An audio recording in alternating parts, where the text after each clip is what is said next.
it's a once in a lifetime opportunity that I think will never be repeated. And it just sent me down the most incredible, bizarre rabbit hole for 3 or 4 years of just researching every possible network that I could think of that preceded the internet or that existed outside of it. There's things about passenger pigeons and pneumatic tubes and flag signaling and amateur television radio. It's not just it's not as much tech nostalgia and more about, okay, when people are given the kind of current technology, they kind of think oh, this is the way it has to be versus realizing no, there's been this sort of winnowing and filtering process that's kind of gotten us to where we are. But there were all these other paths. Welcome to the Orthogonal Bet, where we explore the weird and wonderful ideas that shape our world. It's a cabinet of curiosities for the ears and the mind. I'm your host, Samuel Arbesman, complexity scientist, author, and scientist in residence at Lux Capital. In this episode, I had the pleasure to speak with Lori Emerson. Lori is a professor of media studies at University of Colorado Boulder, as well as the founding director of the Media Archaeology Lab. Lori's work looks at media and technology and is deeply immersed in the history of technology, something that the Media Archaeology Lab focuses on as it collects older technologies and makes them available to be played with. Lori also recently published a new book entitled Other Networks, a Radical Technology Sourcebook. Lori and I had a chance to discuss how she thinks about her work, the nature of the Media Archaeology Lab and media archaeology more broadly, and how this all helps to expand people's sense of technology through history.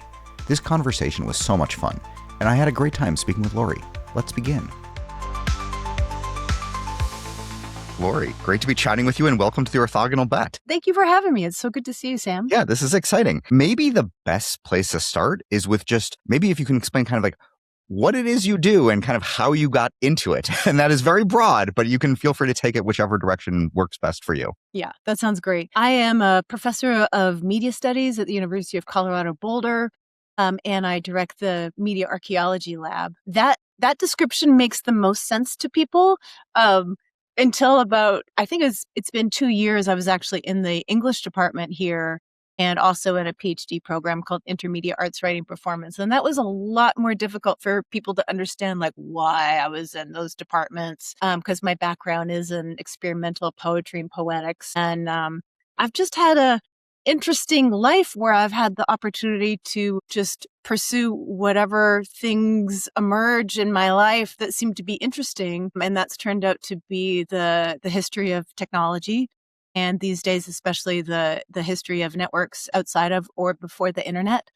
And I run this lab, the Media Archaeology Lab, as a way to support my interests and also support the interests of other people. So yeah, that's the short version. No, that's great. And I guess I would love to hear, how you kind of got into that history of technology kind of more broadly. And of course, I mean, you don't necessarily need that much of a compelling reason because you're preaching to the choir. I love this kind of stuff already. But yeah, how did you kind of move, especially from, you were mentioning kind of certain areas of poetry into thinking about the history of technology? Yeah. Well, I got my PhD at the University of Buffalo.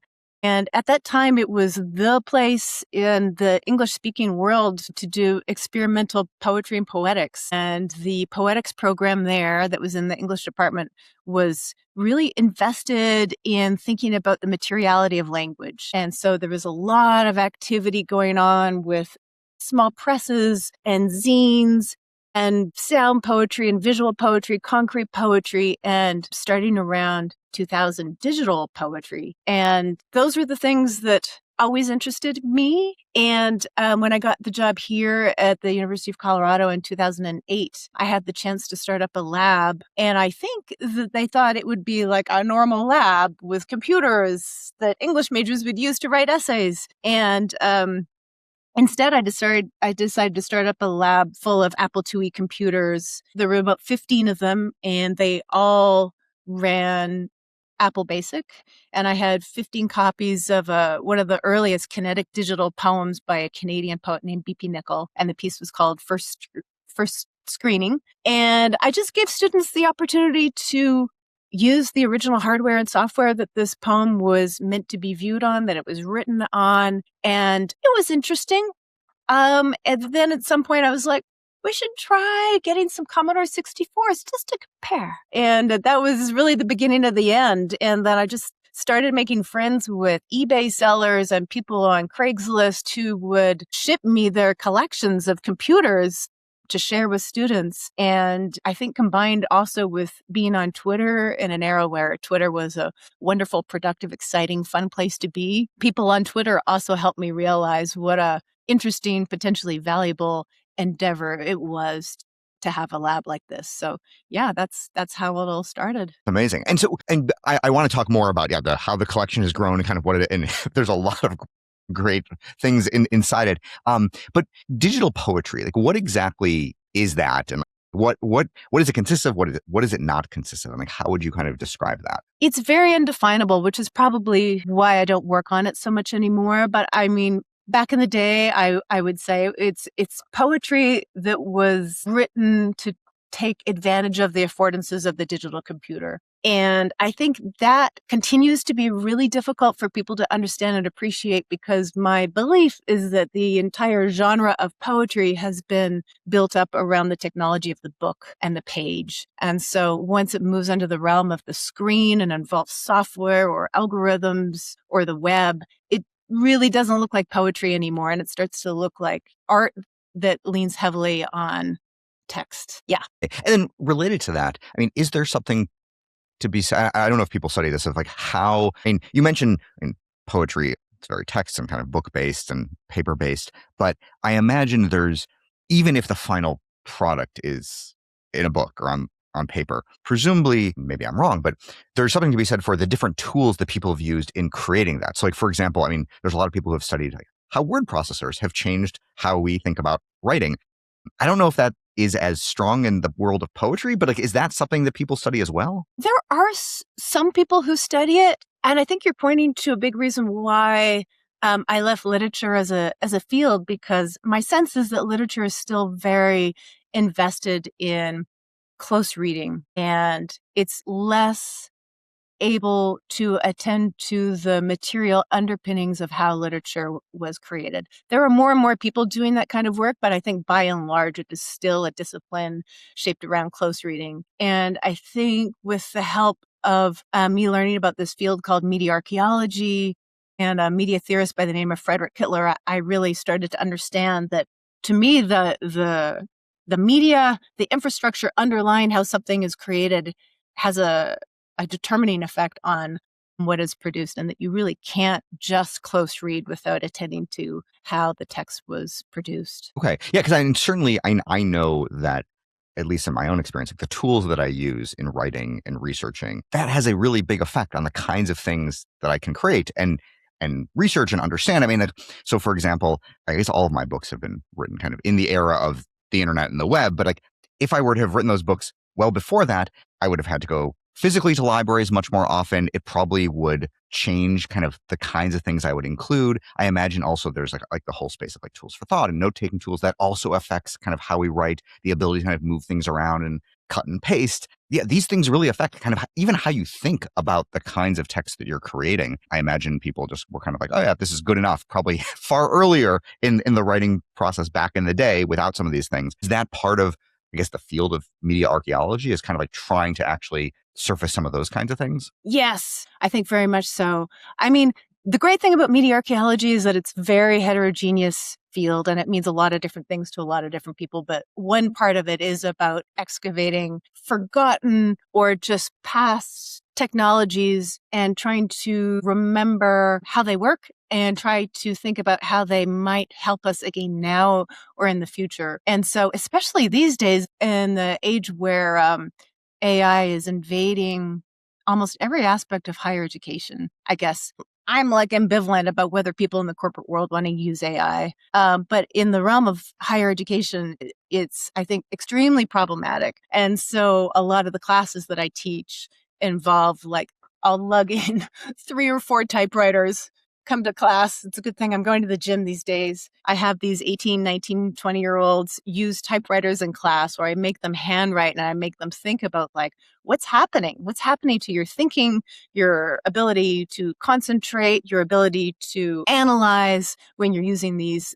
different technologies. And it's pretty wonderful, because we're at a moment right now where these young people are actually thirsty for alternatives to what they're living through. Fascinating. I mean, yeah. And so when you bring in typewriters, or I mean, it could even just be like just older computers that kind of created a much more sort of immersive environment in the sense of like you're not jumping between different things and having lots of different notifications. What is the takeaway from the students? Like, what do they realize, oh, there's something great about these? Do they say, oh, maybe we can kind of use some of the things that we learned about using like a typewriter or some other technology and kind of import that into the current computing realm? Like how do they react to this? Last semester was really interesting for me. It was my first time teaching undergraduates in this College of Media Design and Information. And so I was actually worried about teaching them because I'm used to English majors, which is like preaching to the choir, right? It's an easy sell. We're all on the same page. We love books. We love knowledge and reading and writing. But a lot of these kids are aspiring social media influencers, or they want to work in marketing. And I was just like, ugh, are they going to like media history and media theory? Turns out, it seemingly without a lot of prodding from me. I mean, I don't know. I'm sure I'm biased in ways that I'm not aware of. They all collectively came to the conclusion by the end of the class that they had been trained since a young age through their public school education to become very efficient little workers, and that their teachers had been discouraging them from using anything but a computer, anything but software. They're actually even currently discouraged from looking words up when they don't know the meaning of them, because this is apparently a new way to teach reading. So that their entire lives is all about production and efficiency, even when they were like public school kids. And so all of a sudden, they're using these typewriters. Or there was one day where I brought in some stamped postcards and I had them handwrite postcards to their parents. And it seemed to be revelatory to them, where they suddenly realized how much of the technology they were using had been infiltrated by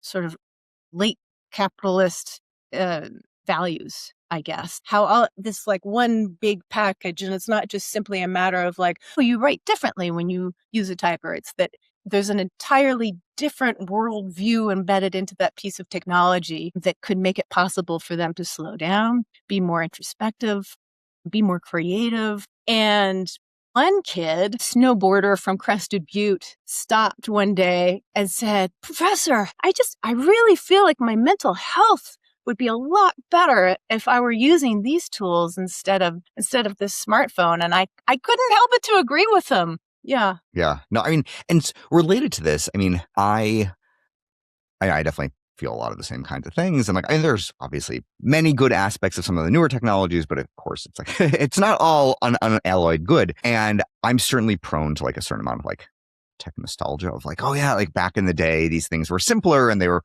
more wonderful. And some of it's just kind of like nostalgia for nostalgia's sake of like me remembering things from my own childhood of like the late 80s and early 90s and stuff like that.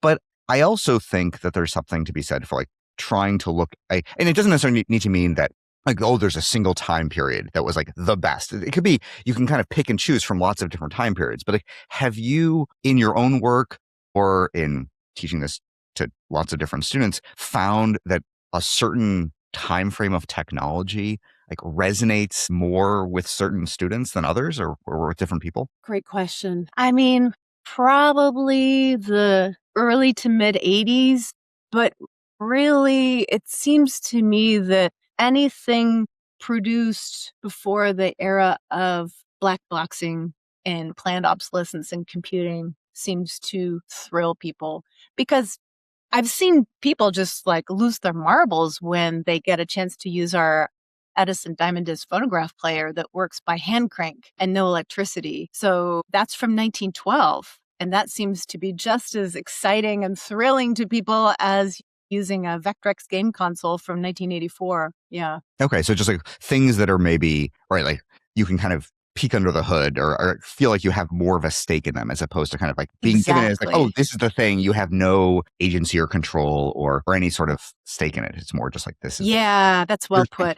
I think anything before the era of interface design that's intended to make things very smooth, user-friendly, intuitive, seamless, all of those things that hide what's going on underneath the hood. People just love tactile objects. They really love the tactile, and I think they love having the possibility of being able to understand how something works and to fix it and repair it. I mean, just, yeah, exactly. Opening up the phonograph machine or opening up the back of the Apple IIe computer and being able to see how this computer actually works, it's really important to people. Yeah. I can't remember the situation. I don't remember exactly how it happened, but it must have been in my elementary school. Maybe they were giving away certain various like accessories from the old Apple IIs. And I got an external disk drive. And I remember immediately taking it apart, just to kind of see what's going on in there.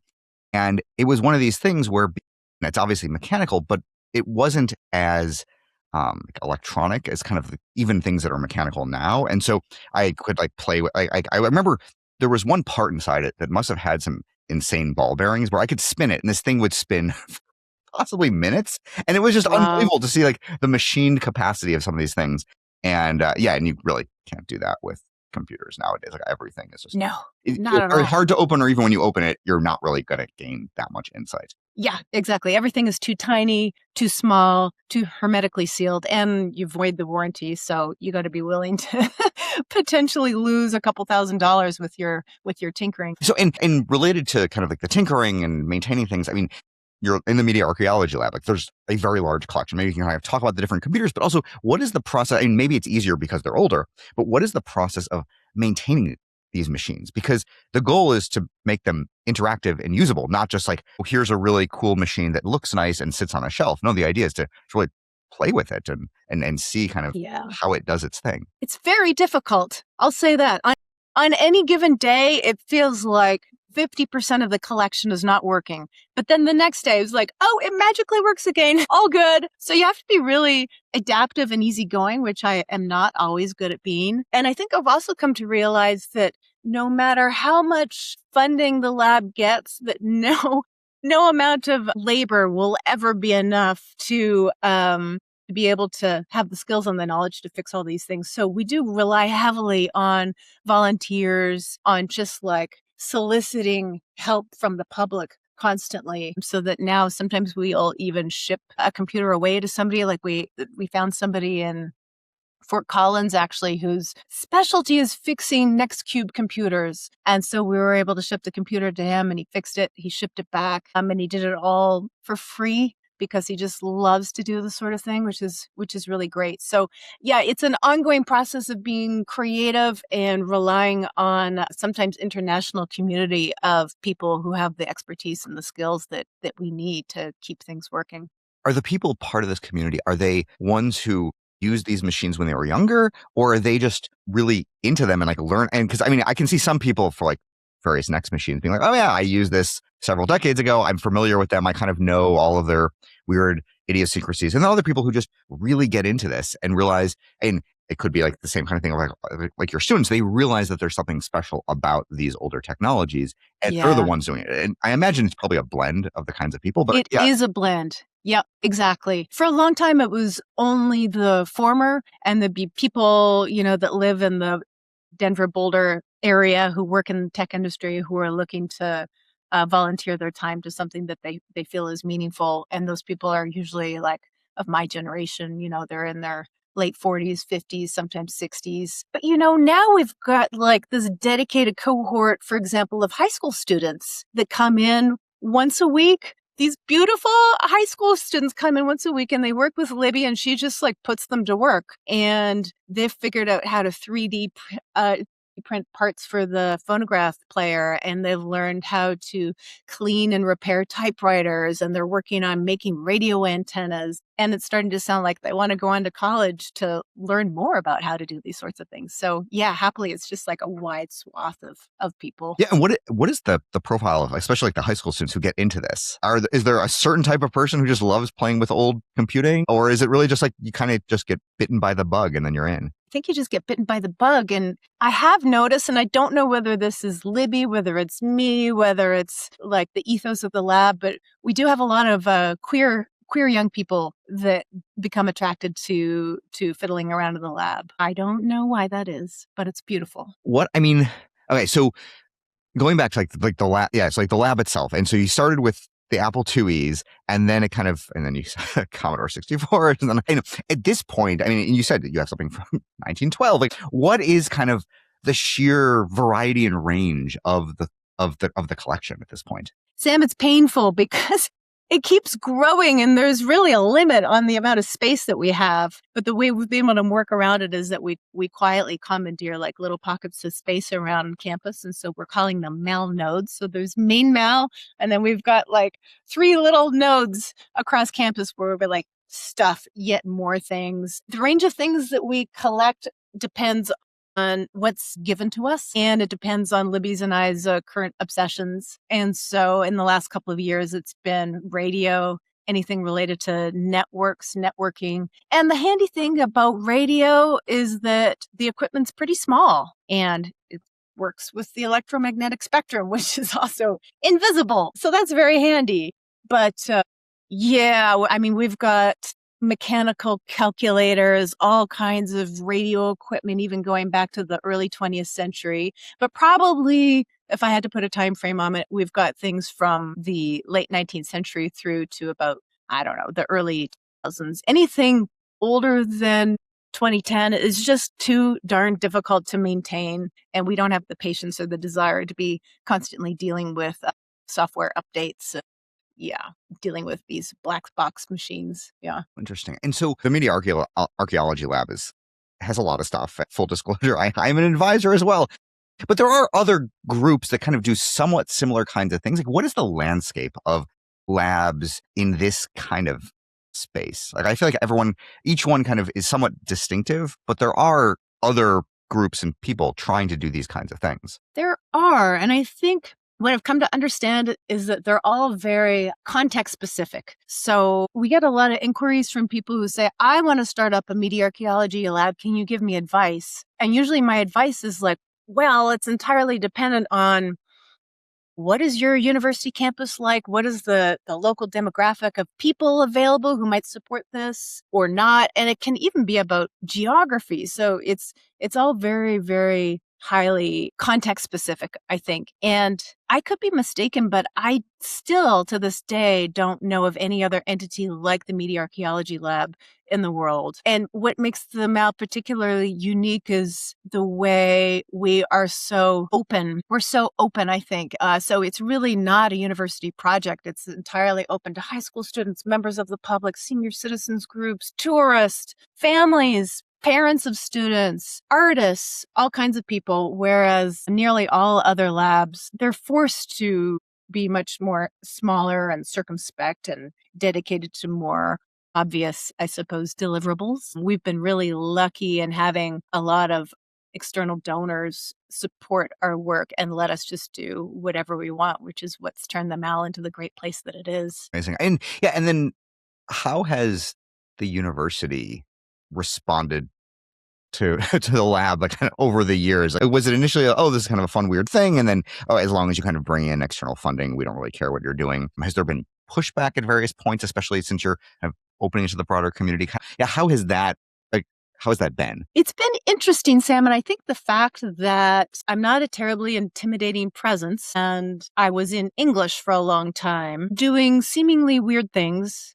that everyone was like, "Is this cool? Lori, you do your thing. We hear that it's cool from other people, so, that's fine."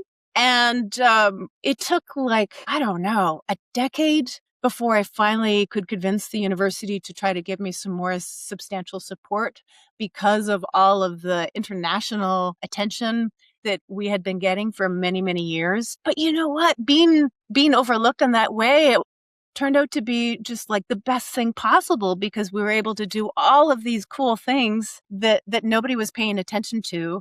And they still don't really pay attention to. And I honestly don't mean that in a self-pitying way. I think it's really quite wonderful because we are starting to become more visible, and that's going to bring with it its own set of difficulties and challenges because, you can't just solder any old place you want or run a pirate radio station out of a room on campus. Yeah.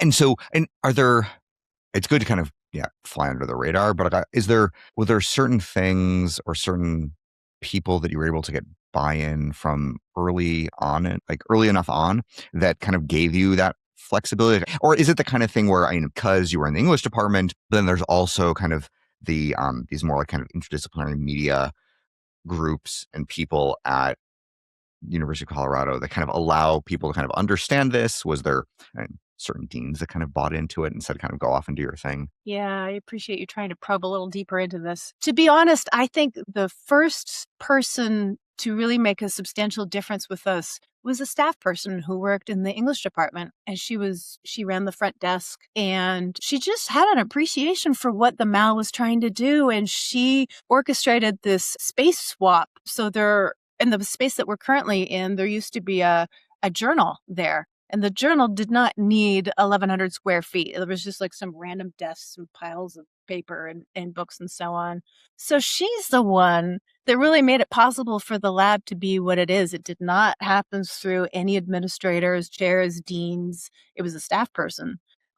The other significant thing that happened was that this college started in 2015. So from 2008 until 2015, it was like me and my friend and colleague, Mark America, on campus who worked in digital media, art circles. There was nobody else. And so starting in 2015, the college started to hire more and more people. And as these people were hired, they were like, whoa, this Media Archaeology Lab is really great. And so I guess that's gradually over time how we got more buy-in from faculty. But still to this day, the MAL has the stature it has and the resources it has from people outside the university, whether they're people like you or like Brad Feld, or we've had substantial support from Vince Cerf, or just from volunteers, people in the hacker community. Those are the ones that really have kept the lab going and supported and visible, and constantly are making the case to the university that this thing is valuable. Maybe we can kind of switch to, I mean, it's still media archaeology, but to your new book. Thank you for sending me a copy. So it's other networks, and kind of the way I kind of think about it very broadly is it's like when we think about networks and like the internet, we think of like, yeah, the internet and the web, but the truth is that is just like one very specific kind of networks. And there are many, many other networks. And your book is kind of designed to sort of celebrate and explore all of these different kinds of things that people have done. And so, yeah, maybe you can kind of talk a little bit more about kind of how you think about networks, the book itself, and kind of what sort of prompted creating this collection of all these different networks. Yeah. Well, this project started in 2016 when I started to think about like, what's my next project? And I realized that in my first book, Reading, Writing Interfaces, I only talked about hardware and software. And somehow I just like totally glossed over the 90s, the web. And so I had this idea of coming up with a catalog of these early networks. At the time, I was thinking bulletin board systems and like FidoNet and Usenet, that sort of thing. And again, back when Twitter was a great place to be, I would spend a lot of time like talking aloud to myself on Twitter. And if people wanted to talk with me, that was great. And if they didn't, it didn't really matter. So at some point I started talking aloud to myself about like how I really wanted to return to my roots in experimental poetry and poetics and try to think about making a book that formally and materially represented the content. And an editor, Mike Iosifescu, I don't know how to say his last name very well, who was an editor at Anthology Editions, emailed me and said, hey, do you have any book pitches for us? And I was like, well, do I? And I think I never expected it to go over well. And at every point in the book creation process where I thought I was proposing something kind of zany and weird, the entire editorial team was like, great, that sounds great. Keep going. It's a once in a lifetime opportunity that I think will never be repeated. And it just like sent me down the most incredible, bizarre rabbit hole for 3 or 4 years of just researching every possible network that I could think of that preceded the internet or that existed outside of it. Because I think more and more I just became convinced that there was this inevitability discourse around the internet that's being replicated again today with AI that was really troubling. Because again, I think young people are my most like important audience, both in a teaching sense and a research sense. And it would, really depress me to see all these young people just like passively accepting the internet to be the thing that it was, accepting the fact that they would have no privacy and that they would just be tracked and surveilled. And that's just the way it was. And so I just became increasingly passionate about trying to um, break through to people and try to explain to them in the simplest possible terms how all of these other networks were possible and still are possible. And in fact, here's how you do it. That combined with my interest in the 1960s, 1970s counterculture and the idea of the whole Earth catalog. Exactly.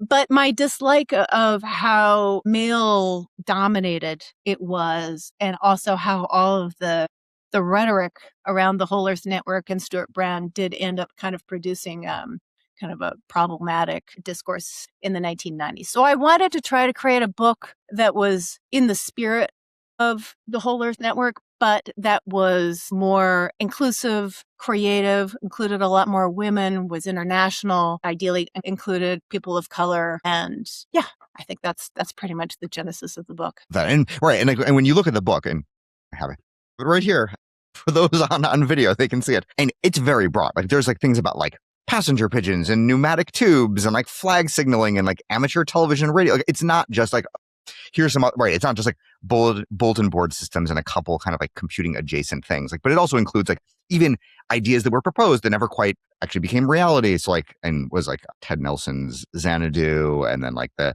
memex of Vannevar Bush. And like, it's also kind of like showing like a lot of like thought experiments as well. And my guess is, and it sounds like what you're saying is like, it's not as much like tech nostalgia and more about, okay, when people are given the kind of current technology, they kind of think like, oh, this is the way it has to be, versus like realizing that no, there's been this sort of like winnowing and filtering process that's kind of gotten us to where we are. But there were all these other paths, and like there were either paths not taken, paths that kind of ended prematurely, but just like other things that people tried. And is that sort of like the right way to think about this? Like kind of expanding people's aperture of like, no, there's all these other ways of thinking about what a network can be. That is exactly it, Sam. I so appreciate you putting it that way. I think that especially in the last, 15 years or so as an academic, I've grown increasingly wary of critique, relentless critique and critical discourse. And at some point, I'm not sure how helpful or productive it is. So I really did want to produce a book that was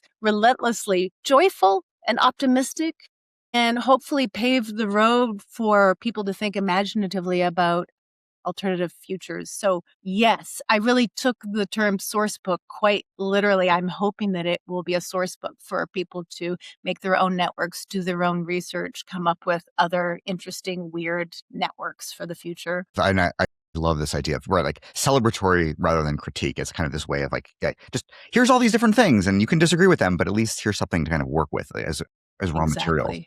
Yeah. And related to like the source book kind of thing, like obviously there's a lot that went into this book. What ended up on the cutting room floor? Because I know you wanted to like make this very broad, but presumably there were things that were too broad and you couldn't even include them. Or maybe I'm wrong. Maybe you got everything you wanted in there. No, not even close. I think I could probably write 2 more volumes if I had a lifetime and more opportunity. At some point I was like past the publisher deadline, and I was like, I think I had just finished writing the time-sharing networks entry, and I was like, this is not happening. I'm not going to be able to write about Usenet and FidoNet and all these bulletin board systems that I had been so carefully cataloging for so many years. And so I just had to stop. And I also realized that I had struggled mightily to come up with a taxonomy to organize these networks. And I did come up with one that was satisfying until I hit the 1970s. And then it just suddenly just completely fell apart because, at some point, all networks became hybrid, wireless. Right. I noticed that like at a certain point, like everything was a hybrid network and you're like, okay, it's good enough. Yeah, exactly. And I had also been keeping track of all these interesting alternative protocols. And so I had to make the kind of arbitrary decision to exclude alternative protocols. Well, and the interesting thing with the book, right, you have this taxonomy, but then you also have a chronology as well to kind of like show like there's all these different ways of thinking about what the networks are. You can kind of slice it in lots of different ways. It's not just like, here's this kind of canonical kind of thing. And related to that also, I love making lists of organizations and ideas and things. And I think that kind of classifying or taxonomizing or just listing is, I think, an important, maybe it's not like an important thing for research, but it's a kind of like the precondition for being able to think about these very large, messy spaces. How do you think about classification and collecting and taxonomies more broadly? In Foucault's The Order of Things, I think it opens with this scenario of organizing all of the things in the world according to these bizarre, seemingly nonsensical categories. That work Is combined this like with is it like the Borges like classification where he has like 14 different categories and they're kind of all insane? But it's like, yes, oh yeah, there's lots of different ways to think about the world. That's exactly right. And then there's the work that Jeffrey Bowker and Leah Starr have done together that have shown very clearly the ideological biases that get built into any kind of taxonomy or method of standardization. And I think it's one thing to read about that, and it's quite another when you're like, I'm going to come up with my own taxonomy. And then you quickly discover how utterly arbitrary it all is. Like, ordering systems are essential. However, they all come with their biases. And I think the trick is to try to make it clear what those biases are. For example, chronology, like you mentioned briefly. And I had been ranting in my teaching and my writing for many, many years against accounting for technology by chronology, because it helps produce this narrative of technological progress that really doesn't align with the way things actually are. And so in the course of writing the book, I was trying to make it clear that while chronology can be interesting or helpful, it really elides how important and potentially it elides how important and how much potential past networks were. But with chronology, right, it's also like there's a difference between, okay, like when this technology was first developed, when it was widely adopted, and also even if a technology might be considered the first or not the first, like was it based on the things that came before it? Was it kind of created in more of a kind of intellectual vacuum? Like there's all these different things that are kind of missing when you kind of just say, okay, here's this and here's the date. And you kind of have to say, no, it's actually this big messy thing. And like, trying to figure out like, exactly what was the first computer? And like, like kind of on how you define it and how you think about it. And of course, and some of these were made and they made no impact on later things. And so does that count? Is that interesting? That's exactly right.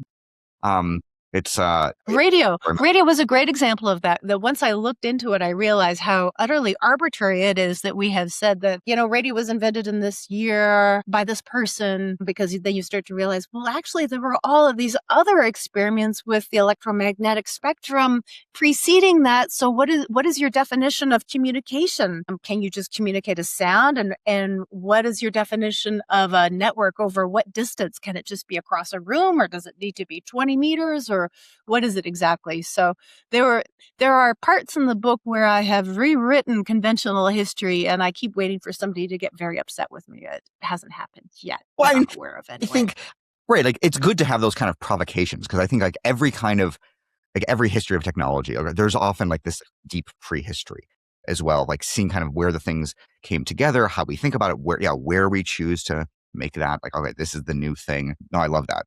Those provocations are really powerful.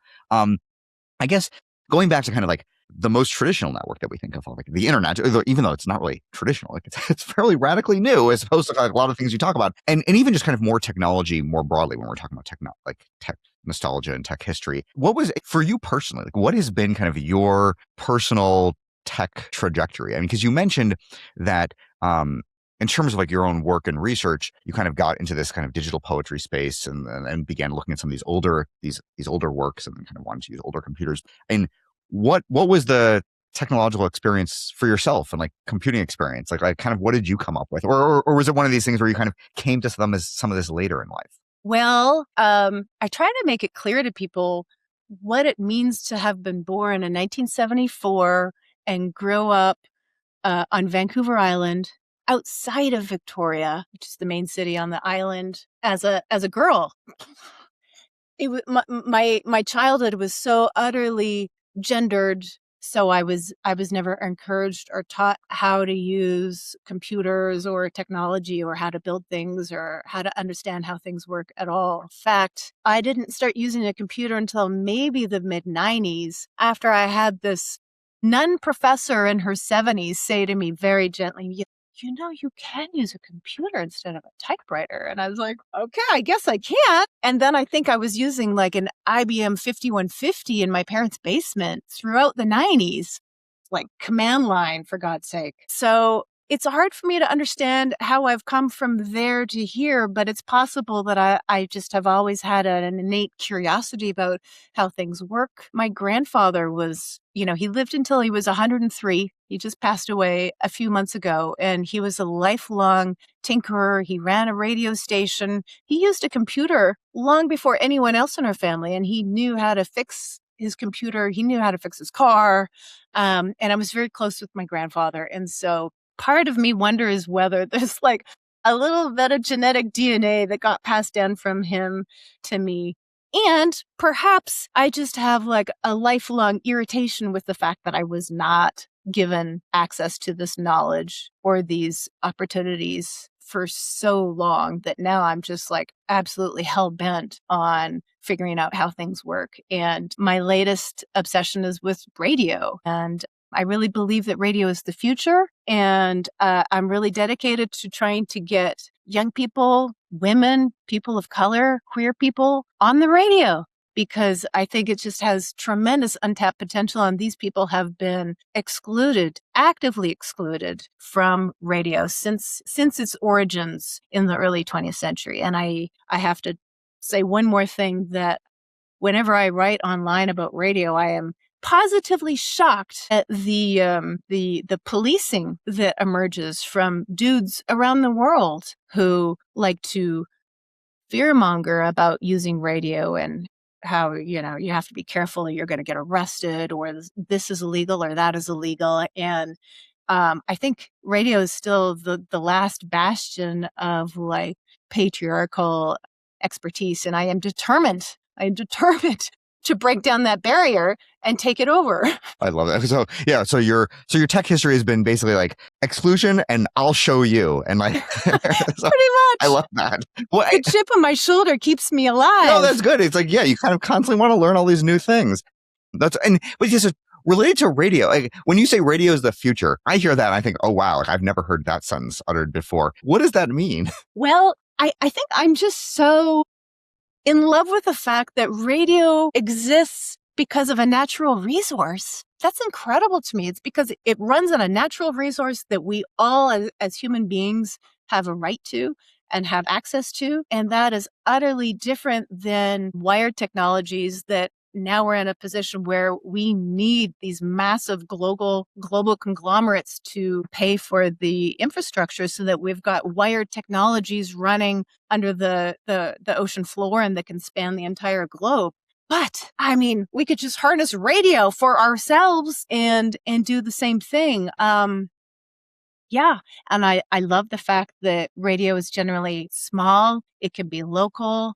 And it's just not subject to the same mechanisms of surveillance and tracking and, I guess, profiteering as the web and the internet are. So to me, it's a space of potential freedom. It's not without its flaws. I'm not saying it's perfect. And I know that you can listen to conversations on the radio, because I'm sure somebody will write in and correct me.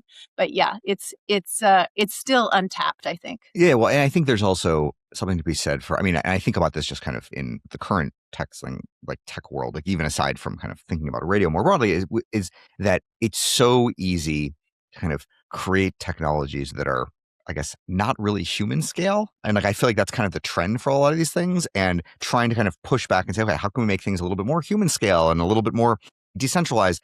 And I feel like, right, like what you're envisioning with radio sounds like the kind of, like, that's the kind of thing that I think we need more of. That's great to hear.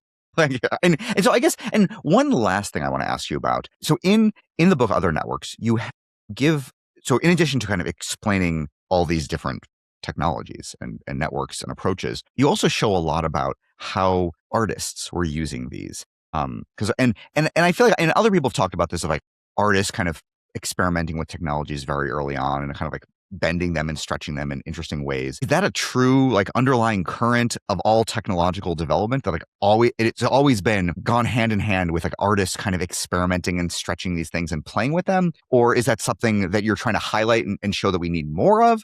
How do you kind of think about artists and novel technologies? Yeah, I mean, I guess I don't know about always. I'm not trying to be difficult. Yeah, no, that's fair. I just don't know. But it does seem to me that, since the late 19th century, whenever a new technology comes around, artists are right there to show us how it works, to really push up against its limits and, perform these incredible experiments. And so to me, it's been an unfortunate development in, I suppose, academia, where the engineering realm is over here and the art realm is over here.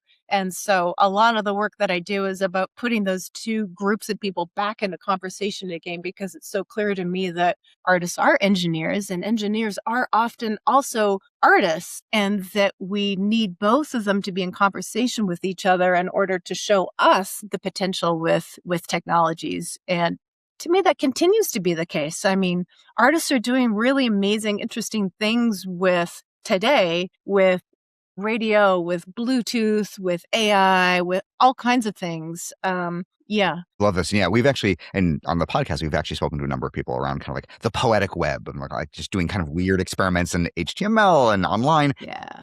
Right. And not only do we need to have these different communities in conversation, but I think also by having the artists in conversation and actually trying things and doing weird experiments, it kind of helps to rekindle some of that kind of human scale aspect of these technologies. Yes. And somehow too, I think they help people see that a creative practice could be for them too.